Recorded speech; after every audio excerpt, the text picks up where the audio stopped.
Right now, in this exact moment, there is a voice inside your mind. It comments, questions, judges. It never fully stops. You've lived with it your entire life. So naturally, you believe that voice is you. But what if it isn't?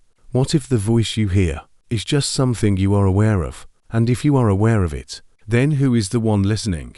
Who is the one watching your thoughts? Because hidden behind every idea, every memory, every emotion, there is something silent. Something that doesn't speak, but sees everything. And once you notice it, you can never unsee it. The invisible distance between you and your Minthea is something subtle about the way human consciousness works. Most people go their entire lives without questioning it. Thoughts appear, reactions follow, decisions are made, and it all feels automatic, seamless, natural. But if you slow down for just a moment, you begin to notice something strange. You don't create every thought intentionally. They simply arrive. Uninvited. Unexpected. Sometimes even unwanted. A random memory, an anxious scenario, a sudden idea. They come and they go. Now here's the important question. If you were truly in control of your thoughts, why would you think things you don't want to think? Why would your own mind surprise you? Why would it create fear when you want calm? Or doubt when you want confidence? Something doesn't quite add up, because the truth is, there is a difference between thinking and being aware of thinking, and that difference changes everything. The moment you notice it at some point in your life, you may have experienced this without realizing it. A brief pause, a moment where your thoughts slowed down. Maybe you were staring at the sky, watching the ocean, or simply sitting in silence, and suddenly, there was space. No noise, no commentary, no mental chatter. Just awareness, clear, quiet, present. Most people dismiss these moments. They don't seem important, but they are, because in that silence, you are no longer lost inside your thoughts. You are observing them, and that observer is something entirely different. You are not the voice in your head. Let's examine something simple. If you can hear a voice, then you are not that voice. Just like if you can see an object, you are not the object. This is obvious in the physical world, but in the mind, it becomes confusing, because the voice sounds like you. It uses your language, your memories, your identity. So it feels personal. But feeling personal doesn't make it you. Think about it. The voice changes. Sometimes it's confident, sometimes insecure, sometimes critical, sometimes kind. If it were truly you, it would be consistent, but it isn't. It shifts constantly, which means it cannot be your true identity. Instead, it is something you are aware of, and if you are aware of it, there must be something deeper. Something that does not change, something that simply watches. The silent witness bend every thought. There is awareness. Not a thought, not a voice, not a reaction, just presence. This is what many traditions refer to as the observer, the witness, or simply consciousness itself. It does not judge, it does not analyze, it does not speak. It just sees. And it has always been there, even when your mind is loud, even when your emotions are overwhelming. This silent witness remains unchanged. You may not notice it often, but it is always noticing you. Why you've never seen it clearly? This observer is always present. Why do most people never recognize it? The answer is simple, because attention is constantly pulled outward, toward thoughts, toward distractions, toward noise. The mind is loud. The observer is silent, and naturally, we notice what is loud, not what is still. It's like trying to hear a whisper in the middle of a storm. The whisper is there, but the noise covers it. So we grow up identifying with the noise, believing we are the thoughts, believing we are the reactions, believing we are the constant mental activity.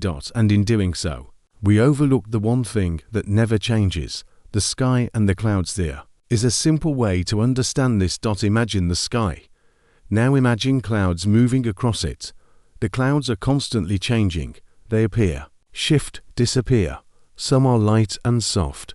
Others are dark and heavy. But the sky itself remains untouched. Your thoughts are like clouds. Your awareness is the sky. The problem is, most people believe they are the clouds. So when a storm appears, They feel overwhelmed, lost, controlled. But once you realize you are the sky, everything changes, because the sky is never harmed by the clouds. The power of observing the moment, you begin to observe your thoughts, instead of becoming them. A subtle shift happens. You create space, and in that space, there is freedom. Think about anxiety. When you are fully inside it, it feels overwhelming. Real, immediate, unavoidable. But when you step back and observe it, something changes. It becomes a feeling is present, not I am this feeling. That small shift reduces its power, not by force, but by awareness. The same applies to fear, anger, doubt. You don't need to fight them. You don't need to suppress them. You just need to see them clearly. And in being seen, they lose their control. A simple experiment. Let's try something. Right now, pause for a moment and ask yourself, what will my next thought be? Then wait. Just watch. Don't try to think.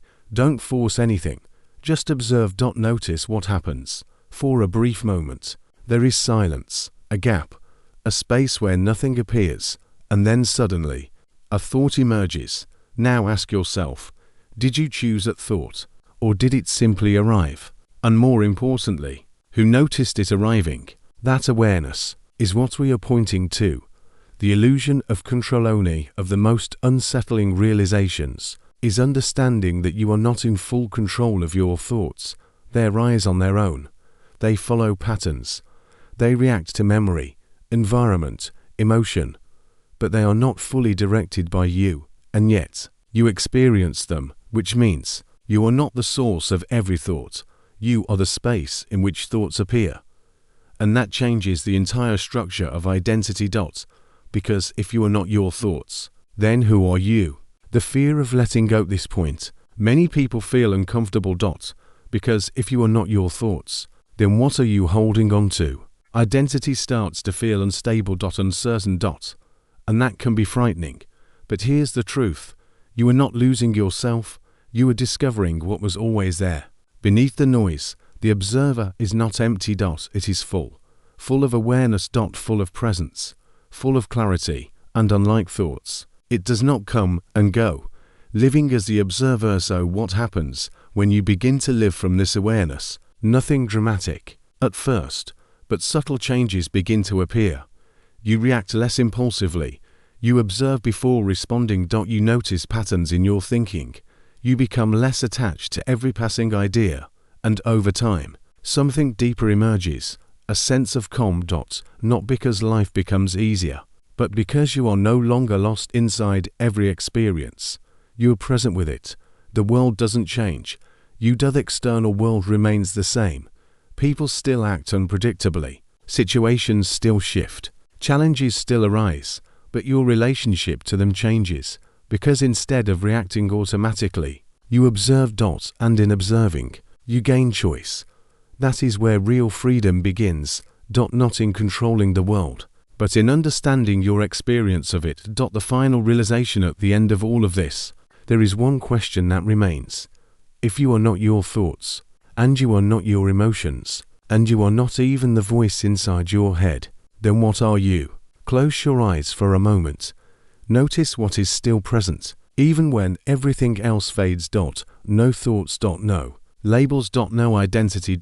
Just awareness. Silent. Still. Present. That is you. Not the story, not the noise, but the one who sees it all. So the next time a thought appears, don't follow it immediately. Pause. And ask yourself, who is noticing this? Because the moment you truly see the answer, everything begins to shift, not outside, but within. And once you meet that silent witness, you realize something extraordinary. You were never the noise. You were always the one, listening,